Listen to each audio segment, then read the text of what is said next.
Ang top 5, ipinagtanggol ang rapist na pastor.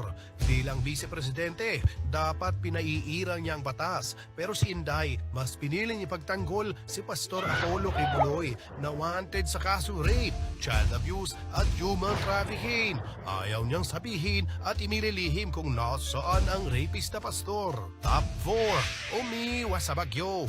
Bagong-bago lang ito sa pagpasok ni Typhoon Karina sa Philippine Area of Responsibility noong July 24. Si Sarah lumabas ng bansa para manood ng Taylor Swift concert. Habang lubog sa baha ang ating mga kababayan, si Inday nag-enjoy sa kanyang bakasyon sa Germany at nakisayaw pa sa concert ni Taylor Swift. Si Inday manhid sa kalagayan ng ating mga kababayan. Ang top 3, kapalpakan sa DepEd.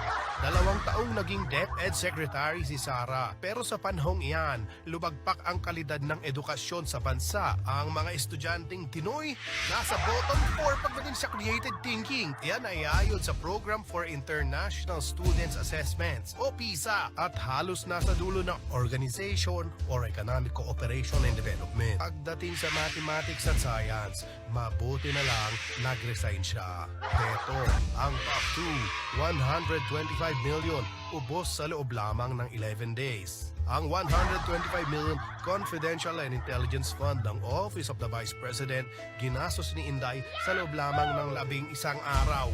Wow, ang laki niyan! Naglahong parang bula at yayoy di maipaliwanag ni Inday kung saan napunta. Corruption to the max talaga. At ang top 1, traidor ng Pilipinas. Ang ating mga leader dapat ipagtanggol ang bansa sa dayuhang nananakop. Pero si Inday, no comment sa pambubuli ng China sa ating bansa. Walang imik sa pananakop ng China sa ating karagatan. Silang dalawa ng kanyang tatay digong. Mahal na mahal ang China. Gusto ninyo, gawain na lang ninyo kaming province, Yujian, Philippine Province, China. 吉祥双湖国家主席习近平 Yan ang pinakamatindi niyang kasalanan sa ating bansa.